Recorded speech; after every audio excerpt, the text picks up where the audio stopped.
اللہ کے نبی صلی اللہ علیہ وسلم نے روزوں کو ایمان اور احتساب کے ساتھ میں رکھنے کی ہدایت فرمائی۔ سویرے سے لے کر شام تک بھوکا پیاسا رہنا مقصود نہیں ہے۔ اللہ تعالیٰ کو یہ مقصود نہیں کہ بندے کو محض بھوکا اور پیاسا رکھے، لعلکم تتقون، تاکہ تمہارے اندر پرہیزگاری، اللہ تعالیٰ کا ڈر، اللہ تعالیٰ کی واجبات کی ادائیگی اور نہیات سے پرہیز کا جذبہ پروان چڑھے۔ یہ روزے کا اصل مقصد ہے۔ لہٰذا میں آپ سب یہ احتساب کریں کہ ہمارا روزہ سیئات کی ادائیگی میں رکاوٹ ثابت ہوا یا نہیں، اور حسنات کو حاصل کرنے میں معاون و مددگار ثابت ہوا کہ نہیں۔ اللہ کے نبی صلی اللہ علیہ وسلم نے فرمایا روزہ ڈھال ہے، ڈھال وہ جس پر تلوار کے حملے روکے جاتے ہیں، اور روزہ ڈھال ہے کہ اس پر برائیوں کے حملے، بدکاریوں کے حملے روزے کی اس ڈھال پر روکے جاتے ہیں۔ الحمدللہ رب العالمین والصلاة والسلام علی رسولہ الامین وآلہ وصحبہ اجمعین۔ فاعوذ باللہ من الشیطان الرجیم۔ شہر رمضان الذی انزل فیہ القرآن ھدی للناس وبینات من الھدی والفرقان۔ صدق اللہ العظیم۔ محترم بھائیوں، بزرگوں، دوستوں، السلام علیکم ورحمۃ اللہ وبرکاتہ۔ ماہ سیام کا 8واں روزہ، پچھلے جمعہ پہلے روزے میں اس مسجد میں آپ موجود تھے، اور اب دیکھتے دیکھتے ماہ سیام کے 7 روزے گزر بھی چکے، اور آج 8واں روزہ ہے۔ جناب رسول اللہ صلی اللہ علیہ وسلم نے روزوں کے سلسلے میں ہمیں من جملہ دیگر ہدایتوں کی یہ بھی ہدایت دی کہ اپنے روزوں کو ایمان اور احتساب کے ساتھ رکھو۔ لہٰذا 7 روزے گزر چکے ہیں، آج 8واں روزہ ہے۔ اس بات پر نظر رکھنے کی ضرورت ہے کہ ایمان اور احتساب والی ہدایت کے اوپر ہم کس درجہ عامل رہے ہیں۔ ماہ سیام جب آنے والا تھا تو ہمیں بڑی خواہش تھی، ہمارے دلوں میں شوق اور رغبت، یوں کہہ لیجئے کہ پروان چڑھ رہی تھی، اور ہم یہ چاہتے تھے اور چاہتے ہیں بھی، اللہ تعالی ہمیں توفیق خیر بخشے کہ ہمارا ماہ سیام زیادہ سے زیادہ اللہ تعالیٰ کی عبادت کی نظر ہو جائے، ہماری نمازیں خصوصیت کے ساتھ میں فرائض، سنن موقدہ، نوافل، یہ سب کی سب ایمان اور احتساب کے ساتھ میں اللہ تعالیٰ کے حضور حاضر ہو کر کے ہم ادا کریں۔ تو پچھلے 7 یا 8 دن جو گزر چکے ہیں، بلکہ آج جمعہ سے جمعہ آج 8واں روزہ، تو یہ غور کرنے کی ضرورت ہے، ایک موٹا موٹا سا حساب کرنے کے لیے کہ ہماری ماہ سیام سے وابستگی کا کیا عالم ہے۔ ہمارا جو گراف ہے رب تعالیٰ کی بندگی کا، یہ کہیں اوپر چلا گیا یا خدا نخواستہ ماہ سیام میں بھی نیچے کو آ گیا؟ 8 دنوں میں کتنی نمازیں خدا نخواستہ بغیر کسی عذر شرعی کے بے جماعت ہو گئی؟ کتنی نمازیں ایسی تھی جن کے ساتھ ہم نے سنن موقدہ کا بھی اہتمام کیا؟ تراویح کی ادائیگی کو لے کر کے ہماری کیا کیفیت رہی، اور ہم نے ان پچھلی 8 راتوں کے اندر میں تراویح کی کتنی نمازیں ادا کی اور کتنی ادا نہیں کی؟ اسی کو احتساب کہتے ہیں میرے بھائی۔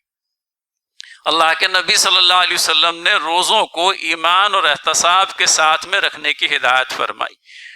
سویرے سے لے کر شام تک بھوکا پیاسا رہنا مقصود نہیں ہے۔ اللہ تعالیٰ کو یہ مقصود نہیں کہ بندے کو محض بھوکا اور پیاسا رکھے، لعلکم تتقون، تاکہ تمہارے اندر پرہیزگاری، اللہ تعالیٰ کا ڈر، اللہ تعالیٰ کی واجبات کی ادائیگی اور نہیات سے پرہیز کا جذبہ پروان چڑھے۔ یہ روزے کا اصل مقصد ہے۔ لہٰذا میں آپ سب یہ احتساب کریں کہ ہمارا روزہ سیئات کی ادائیگی میں رکاوٹ ثابت ہوا یا نہیں، اور حسنات کو حاصل کرنے میں معاون و مددگار ثابت ہوا کہ نہیں۔ سیئات سے مراد برائیاں ہے، اپنے آپ کو برائیوں سے بچانا۔ روزہ ڈھال ہے اللہ کے نبی صلی اللہ علیہ وسلم نے فرمایا روزہ ڈھال ہے، ڈھال وہ جس پر تلوار کے حملے روکے جاتے ہیں، اور روزہ ڈھال ہے کہ اس پر نہیات کے حملے، منکرات کے حملے، برائیوں کے حملے، بدکاریوں کے حملے روزے کی اس ڈھال پر روکے جاتے ہیں۔ تو ہم نے اپنے روزے کو برائیوں کے خلاف میں ڈھال بنایا یا نہیں بنایا؟ یا خدا نخواستہ سویرے سے لے کر شام تک ہم بھوکے پیاسے تو رہے، لیکن ہم سے خدا نخواستہ کوئی برائی ہو گئی، کوئی بدنگاہی ہو گئی، کوئی کار غلط سرزد ہو گئی۔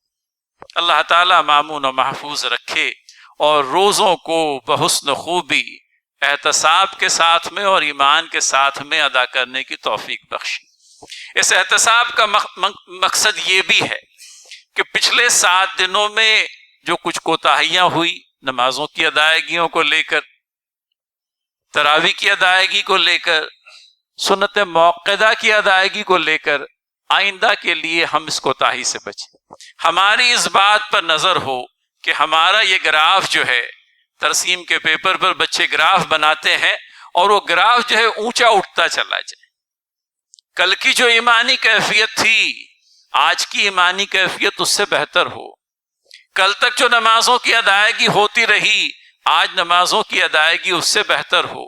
کل تک اگر فرائض تک محدود تھے تو آج سنت موقدہ کا بھی اہتمام کرنے والے بنے۔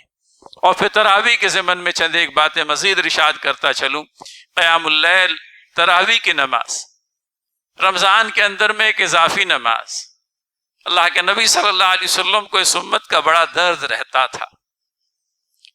پہلی رات آئے، تراویح کی نماز ادا کی، اصحاب نے آپ کے ساتھ میں نماز ادا کی۔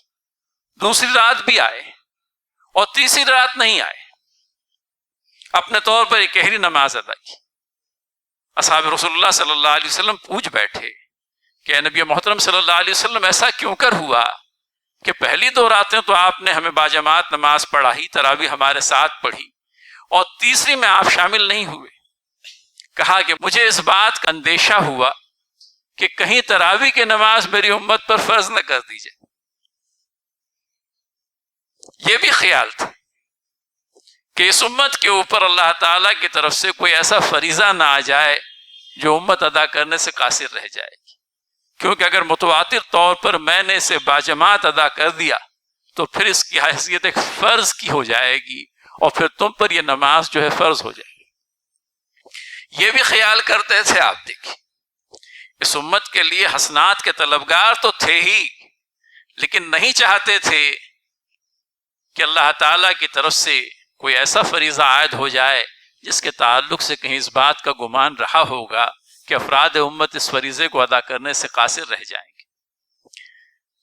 لیکن تراویح کے سلسلے میں ایک بات یہ بھی کہ بھلے ہی فرض کے درجے میں نہ صحیح، لیکن ایک بہت ہی نادر قسم کا موقع ہوتا ہے قرآن کو شروع سے لے کر آخر تک سننے کا۔ اللہ کے نبی صلی اللہ علیہ وسلم خصوصیت کے ساتھ میں جبرائیل امین سے قرآن کریم کو ماہ سیام میں سنا کرتے تھے۔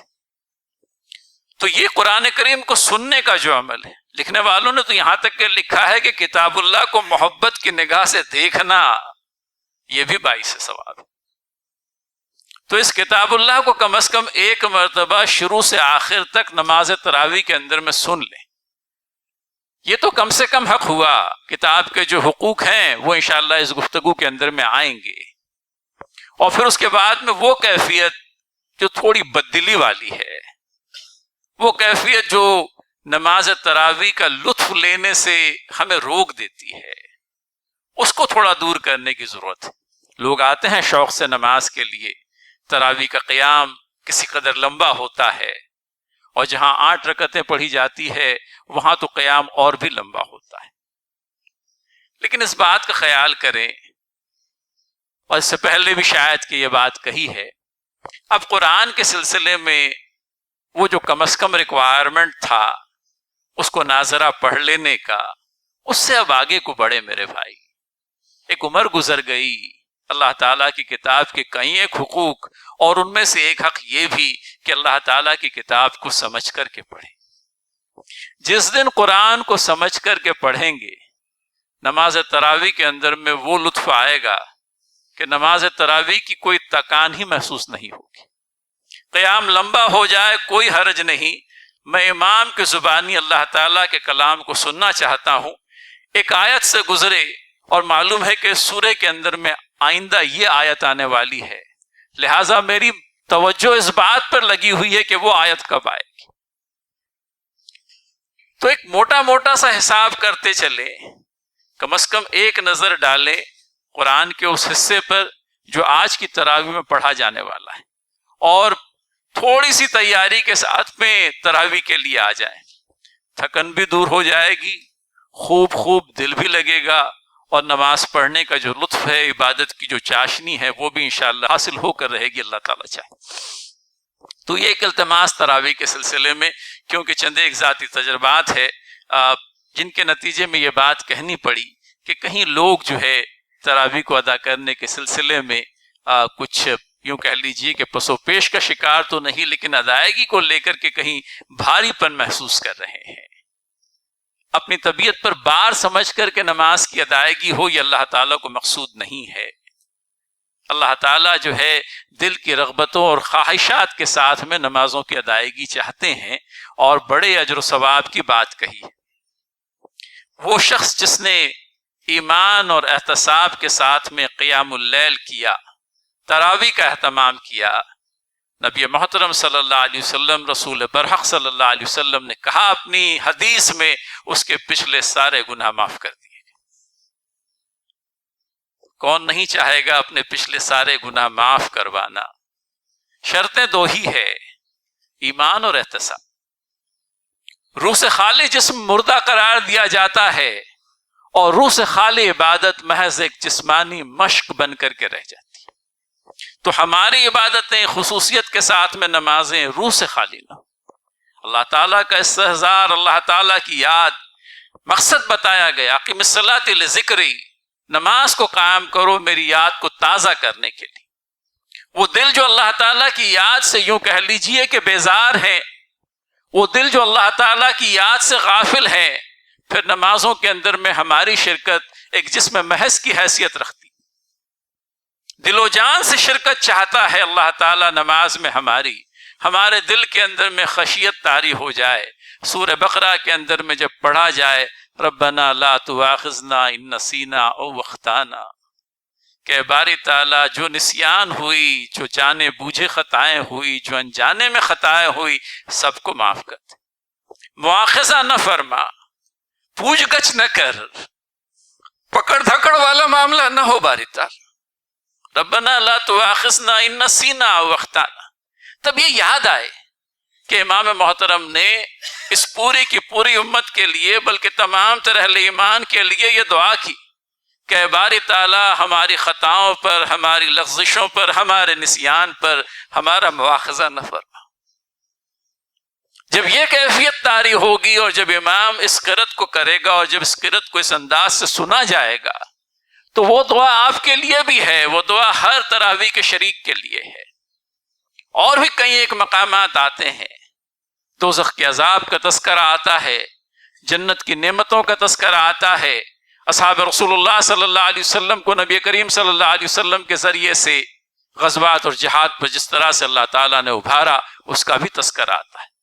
منافقوں کی غلط روش کا بھی تذکرہ آتا ہے، اور ان کے لیے جہنم کے بدترین ٹھکانے کا بھی تذکرہ آتا ہے. راہ بتاتا ہے زندگی کی ہر حصے میں ہمارے لیے اللہ تعالیٰ کی کتاب. اور اس کتاب اللہ کو جب اس انداز سے سنا جاتا ہے، جب اس کتاب اللہ کو اس انداز سے سمجھا جاتا ہے، زندگی کے اندر میں نمایاں تبدیلی آئے بغیر نہیں رہتی. محترم سامعین، ماہ رمضان اور قرآن کریم، سورہ البقرہ کی آیت نمبر 185 تلاوت کی گئی تھی. ارشاد باری تعالیٰ شہر رمضان الذی انزل فیہ القرآن، رمضان وہ مبارک مہینہ ہے جس میں قرآن کریم نازل ہوا. اب نازل ہونے سے کیا مراد ہے؟ پورا کا پورا قرآن ہم جانتے ہیں نبی کریم صلی اللہ علیہ وسلم پر 23 برسوں میں نازل ہوا. تو کتاب اللہ جب یہ کہہ رہی ہے کہ رمضان وہ مہینہ ہے جس میں قرآن کریم نازل ہوا، تو اس کا کیا مطلب ہے؟ یہی سمجھنا ہے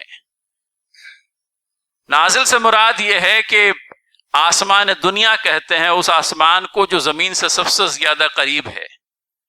اللہ تعالیٰ نے لوح محفوظ سے کتاب اللہ کو سمائے دنیا پر نازل فرمایا، اور اب یہ کتاب نبی کریم صلی اللہ علیہ وسلم پر سورہ العلق کی ابتدائی 5 آیات کے ساتھ میں نازل ہونا شروع ہوئی، اور 23 برسوں میں حسب ضرورت کے عین مطابق، ضرورت کے حساب سے کتاب اللہ کا نزول ہوتا ہے۔ تو نزول کا مطلب یہ کہ ماہ سیام کے اندر میں نزول کا سلسلہ شروع ہوا، اور پھر یہ کتاب کے تعلق سے کتاب اللہ خود کیا کہتی ہے؟ خدی للناس، دنیا کے تمام تر انسانوں کے لیے ہدایت کا سامان کرنے والی، بینات، واضح طور پر اللہ تعالیٰ کی جو نشانیاں ہیں ان کو کھول کر بیان کر دینے والی، والفرقان، اور یہ کہ حق و باطل کے فرق کو جو ہے واضح کر دینے والی کتاب۔ تو کتاب اللہ کے تعلق سے یہ تعارف ہمیں سورہ البقرہ کے اندر میں ملتا ہے، اور پھر اس کتاب کے تعلق سے ہم پر جو حقوق عائد ہوتے ہیں ان کا تذکرہ اس مختصر سے وقت میں مقصود ہے۔ لیکن اس پر جانے سے پہلے حضرات صحابہ رضی اللہ تعالی عنہ کو اللہ تعالیٰ کی کتاب سے جو شوق اور لگاؤ تھا اس کا تذکرہ میں سمجھتا ہوں ذکر سے خالی نہ ہوگا۔ اصحاب رسول اللہ صلی اللہ علیہ وسلم، کتاب اللہ ان کے لیے دل و جان سے زیادہ عزیز، کتاب اللہ ان کا اوڑھنا اور بچھونا، کتاب اللہ جس کے بغیر وہ اپنی زندگی کا تصور ہی نہیں کر سکتے تھے۔ تو اللہ کے نبی صلی اللہ علیہ وسلم سے عبداللہ بن عمرو بن العاص نے ایک مرتبہ اجازت چاہی، صحابی رسول ہیں، نبی کریم صلی اللہ علیہ وسلم کے جوان صحابیوں میں سے، اللہ کے نبی صلی اللہ علیہ وسلم کی زبان سے جو بھی کلمہ نکلتا لکھ لیتے تھے۔ بہرحال کوئی اور وقت یہ تذکرہ، اجازت یہ چاہی کہ میں قرآن کریم کو زیادہ سے زیادہ پڑھوں، اور اللہ کے نبی صلی اللہ علیہ وسلم نے آخر میں اس بات کی اجازت دی کہ تم قرآن کریم کو زیادہ سے زیادہ 3 دنوں کے اندر میں، اللہ کے نبی صلی اللہ علیہ وسلم نے ختم کرنے کی اجازت مرحمت فرمائی۔ کہا اس بات کو کہ میں 3 دنوں سے کم میں بھی اللہ تعالیٰ کی کتاب کو پڑھ کر مکمل کر سکتا ہوں۔ اللہ کے نبی صلی اللہ علیہ وسلم نے ایسا کرنے سے منع کیا۔ پڑھنے سے محض پڑھنا مقصود نہیں ہے میرے بھائی، وہ پڑھنا جو بے سمجھے سوجے ہوگا وہ بھی بہرحال باعث ثواب ہے۔ اللہ تعالیٰ کی کتاب کی تلاوت اپنے آپ میں باعث ثواب۔ الف لام میم 3 حروف، اور ان میں سے ہر ایک حرف پر 10 نیکیاں، گویا کہ محض الف لام میم پڑھنے سے 30 نیکیاں۔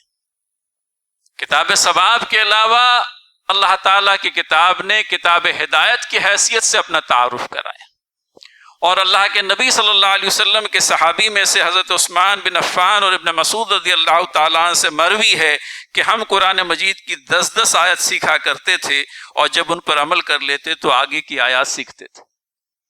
تو یہ طریقہ ہوتا تھا، تلاوت کی، ترجمانی سمجھی، اغراض و مقاصد کو سمجھا اور اس پر عمل پیرا ہوئے۔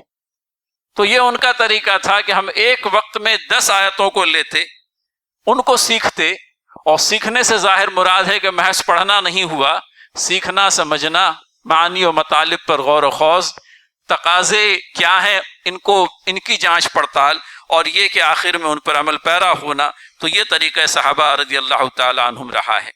پھر اس کے بعد میں حضرت ابو موسیٰ اشعری کا تذکرہ آتا ہے۔ اشعریوں کے سلسلے میں اللہ تعالیٰ کے نبی صلی اللہ علیہ وسلم نے فرمایا کہ ایک جنگ سے واپسی کے وقت میں خیمے نصب ہوئے مختلف قبیلوں کے، تو بنو اشر کا جو خیمہ نصب ہوا میں نے نہیں دیکھا تھا دن میں کہ وہ کہاں نصب ہے، لیکن رات میں جب اشعریوں کی تلاوت میرے کانوں میں گونجی میں نے سمجھ لیا کہ اشعریوں کا خیمہ کہاں پر نصب ہے۔ ابو موسیٰ اشعری اللہ کے نبی صلی اللہ علیہ وسلم کے وہ صحابی جن کی تلاوت پتہ نہیں کیسی تھی، میں سمجھتا ہوں جیسی بھی رہی ہوگی، نبی کریم صلی اللہ علیہ وسلم اس قدر تعریف کیا کرتے تھے، کہتے تھے کہ مزراب داؤد میں سے ایک داؤدی مزراب ہے جو اشعریوں کو نصیب ہوا ہے۔ یعنی اتنے خوش الحانی کے ساتھ میں اور اتنی اچھی تلاوت ہوا کرتی تھی کہ اللہ کے نبی صلی اللہ علیہ وسلم اشعریوں کو ان کی تلاوت کے ذریعے سے پہچان جاتے تھے۔ تو یہ بھی صحابہ کے درمیان میں ایک شوق پایا جاتا تھا کہ اللہ تعالیٰ کی کتاب کو نہایت ہی خوبصورتی کے ساتھ میں، بلکہ خوشالحانی کے ساتھ میں، اچھی آواز میں پڑھنا، یہ بھی کتاب کا حق بیان ہوتا ہے۔ پھر اس کے بعد میں کیفیت کبھی کبھی یہ بھی بیان ہوتی کہ قرآن کریم کی کوئی سورہ کے کوئی حصے پر آ کر کوئی صحابی رسول اللہ صلی اللہ علیہ وسلم رک جاتے اور پھر اسی حصے کی تلاوت بار بار ہوتی رہتی۔ تو کہیں اس بات کا استحضار کہ اس آیت کے ذریعے سے مجھے کیا کچھ حاصل ہو رہا ہے اور اس آیت کے اندر میں کون سی الہی ہدایت پنہا ہے جو مجھ کو اخذ کرتے ہی رہنا ہے۔ تو یہ بھی ایک طریقہ رہا ہے اصحاب رسول اللہ صلی اللہ علیہ وسلم کا قرآن کو پڑھنے کا، کہ ایک آیت کو مسلسل دہرانا، اور دہرانے کے اندر میں کبھی کبھی یوں کہہ لیجئے کہ نماز تہجد کے اندر میں دہرانا شروع کر دیا اور فجر ہو گئی، تو اتنی مرتبہ بھی قرآن کے کسی حصے کو دہرایا گیا ہے۔ تو یہ وہ لگن ہے، یہ وہ شوق ہے، یہ وہ تعلق خاطر ہے جو اصحاب رسول اللہ صلی اللہ علیہ وسلم کو کتاب اللہ سے رہا۔ پھر اس کے بعد میں حقوق قرآن جو بیان ہوئے ہیں، اس کے بارے میں یہ کہ قرآن کی تلاوت کرنا، اس عمل کو یوں کہہ لیجئے کہ رمضان کے اندر میں ہمارے یہاں پر باقاعدگی کے ساتھ میں اختیار کیا جاتا ہے۔ عام دنوں کے اندر میں کم زیادہ تلاوت ہوگی، لیکن افراد کا یہ عمل دیکھا گیا ہے کہ وہ رمضان میں کم از کم ایک مرتبہ شروع تا آخر قرآن کو پڑھ لیتے ہیں۔ تو یہ اپنے آپ میں بہرحال قرآن کا ایک حق ہے، اور اگر یہ عمل ہے اپنی جگہ تو یہ عمل ہوتا رہے۔ تو یہ کہ قرآن کو پڑھنا، قرآن پر ایمان لانا کہ یہ کتاب اللہ ہے، اس کا ہر ایک لفظ، اس کا ہر ایک حرف اپنی جگہ حق ہے، اور اس کے اندر میں جو کچھ بھی لکھا گیا سراسر حق ہے۔ کتاب اللہ پر ایمان کی یہ کیفیت کہ یہ اللہ تعالیٰ کی طرف سے جبرائیل امین کے واسطے سے نبی محترم صلی اللہ علیہ وسلم پر نازل ہوا، تحریف اور تبدیلی سے پاک ہے، اس کی حفاظت کا ذمہ بذات خود اللہ تعالیٰ نے لیا، اور اس کے اندر میں جو کچھ ہے سب کا سب سچ اور حق ہے۔ پھر یہ کہ قرآن کریم میں غور و خوض کرنا، اس کے اوامر اور نواہی کو سمجھنا، اور یہ کہ اس کے احکامات کے اوپر عمل پیرا ہونے کے لیے اپنے آپ کو تیار پانا۔ احکام قرآن پر عمل کرنا قرآن کا ایک اور حق بتایا گیا کہ کتاب اللہ محض اخلاقی سفارشات کا مجموعہ نہیں ہے، بلکہ کتاب اللہ اپنے آپ میں ہماری زندگی کے اعمال سازی کا ایک ذریعہ، ایک باعث اور ایک واسطہ ہے۔ تو ہمارے اعمال قرآن کی روشنی کے اندر میں ترتیب پائیں، اور اسی وجہ سے ذکر اللہ کا تذکرہ آتا ہے کہ اعمال کے وقت اللہ تعالیٰ یاد رہے۔ جب اللہ تعالیٰ یاد رہے گا تو نہیں یاد سے بچیں گے، اللہ تعالیٰ یاد رہے گا تو معروفات کا کرنا آسان ہو جائے گا۔ پھر اس کے بعد میں کتاب اللہ کی تبلیغ، تحفیظ اور تنفیذ، کتاب اللہ کو شائع کرنا، بندگان خدا تک اس کو پہنچانا، یہ کہ اس کی اشاعت اور اس کی حفاظت اور سماج میں اس کے نفاذ کی ہر ممکن کوشش، یہ بھی کتاب اللہ کا حق بتایا گیا۔ تو اس طرح سے 5 حقوق، ایمان لانا، تلاوت کرنا، غور و خوض کرنا، احکام پر عمل کرنا، کتاب اللہ کی تبلیغ کرنا، اس کی حفاظت کرنا، اور یہ کہ اس کے نفاذ کے لیے کوشاں رہنا۔ پھر اس کے بعد میں اللہ کے نبی صلی اللہ علیہ وسلم کی اس شکایت کا تذکرہ جو سورہ الفرقان کی آیت نمبر 30 میں آئی ہے۔ نبی محترم صلی اللہ علیہ وسلم نے اللہ تعالیٰ کے حضور استغاثہ کیا، کہا یا ربی ان قوم اتخذوا ھذا القرآن مہجورا، میری قوم کے وہ لوگ جنہوں نے کتاب کو مہجور کر دیا، جنہوں نے کتاب کو چھوڑ دیا، جنہوں نے کتاب سے قطع تعلق کر لیا۔ تو یہ استغاثہ ہے۔ کوئی بھی کیس کے اندر میں 2 لوگ ہوتے ہیں، ایک وہ جو کیس دائر کرتا ہے اور دوسرا جو کیس میں اپنا بچاؤ کرتا ہے۔ یہ کیس دائر ہوگی اللہ کے نبی صلی اللہ علیہ وسلم کی طرف سے۔ روز محشر، روز قیامت، قوم کے ان افراد کے اوپر یہ مقدمہ دائر ہوگا جنہوں نے کتاب کو چھوڑ دیا، جنہوں نے کتاب کو مہجور کر دیا۔ ان کے تعلق سے اللہ کے نبی صلی اللہ علیہ وسلم کا یہ استغاثہ، ان کے تعلق سے اللہ تعالیٰ کے حضور نبی محترم صلی اللہ علیہ وسلم کی یہ شکایت کہ میری قوم کے یہ وہ افراد ہیں جنہوں نے کتاب اللہ کو پس پش ڈال دیا تھا، اسے چھوڑ دیا تھا۔ اب اس چھوڑ دینے سے کیا مراد ہے؟ تو چھوڑ دینے کے سلسلے میں چند ایک باتیں اس طرح سے بیان ہوتی ہے، اور اس میں حوالہ ہے فقیہ و حافظ محدث جناب ابن القیم رحمۃ اللہ علیہ کا، جو 8ویں صدی کے معروف محدث اور فقیہ اور حافظ گزرے ہیں۔ انہوں نے اپنی کتاب الفوائد کے اندر میں کتاب اللہ کو چھوڑ دینے یا پس پش ڈالنے یا نظر انداز کرنے کی مختلف صورتیں بیان کی۔ کون ہے مہجور؟ کون ہے جنہوں نے کتاب اللہ کو چھوڑ دیا؟ کون ہے جنہوں نے کتاب اللہ کو فراموش کر دیا؟ پہلی صورت یہ ہے کہ قرآن کریم کو پڑھنے اور سننے کا اہتمام نہ کیا جائے، یہ قرآن کو چھوڑ دینا ہے، اللہ تعالیٰ کی کتاب کو چھوڑ دینا، اللہ تعالیٰ کی کتاب کو مہجور کر دینا۔ سب سے پہلی بات بیان ہوئی کہ اس کو پڑھنے اور سننے کا اہتمام نہ کیا جائے۔ دوسری بات یہ بیان ہوئی کہ قرآن کریم کو سمجھنے کی ضرورت محسوس نہ کی جائے، بس اس کو پڑھتے چلے جائیں، اس کے معنی اور مطالب پر کوئی غور نہیں، اس کے ترجمے پر کوئی نظر نہیں۔ تیسری بات یہ بیان ہوئی کہ اس کے احکام پر عمل نہ کیا جائے، اس کے بیان کردہ حلال و حرام کی کوئی پرواہ نہ کی جائے۔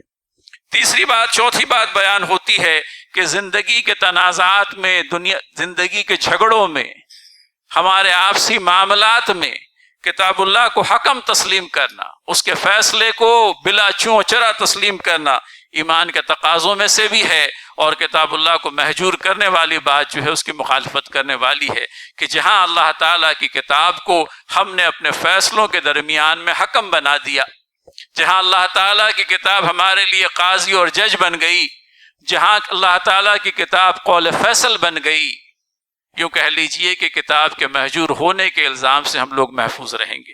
پھر پانچویں بات بیان کرتے ہیں کہ قرآن کریم بیماریوں کی شفا ہے، روحانی بیماریوں کا بھی علاج ہے، بغض کا، حسد کا، حرص کا، خود غرضی کا، نفرت کا، شح کا، جو بھی اخلاقی خرابی بیان کر، ہر ایک سے بچانے والی کتاب اللہ، اور یہاں تک بھی کہ آپ کی جسمانی بیماریوں کا علاج بھی اللہ تعالیٰ کی کتاب ہے۔ اور آخر میں یہ حدیث کے ساتھ میں بات کو مکمل کرتے ہیں، افطار کے وقت میں کبھی دن بھر میں فرصت نہیں ہوئی، شام کا کچھ وقت نصیب ہوا، اللہ تعالیٰ کی کتاب پڑھنا شروع کر دی، اور وقت افطار قریب آنے لگا، اب ذہن کے اندر میں یہ آ رہا ہے کہ کتاب اللہ بند کر دیں، اور چونکہ افطار کے وقت میں دعا کی بڑی فضیلت بیان ہوئی ہے لہٰذا دعا کرنے لگے۔ تب یہ حدیث یاد آتی ہے، حضرت ابو سعید خدری رضی اللہ تعالیٰ عنہ سے روایت ہے، نبی کریم صلی اللہ علیہ وسلم نے فرمایا، اللہ رب العزت فرماتا ہے جس شخص کو قرآن اور میرا ذکر اتنا مشغول کر دے کہ وہ مجھ سے کچھ مانگ بھی نہ سکے، تو میں اسے مانگنے والوں سے بھی زیادہ عطا فرماؤں گا۔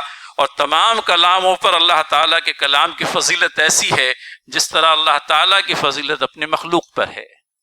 سبحان اللہ۔ ربنا تقبل منا انك انت السميع العليم وتب علينا انك انت التواب الرحيم، واخر دعوانا الحمد لله۔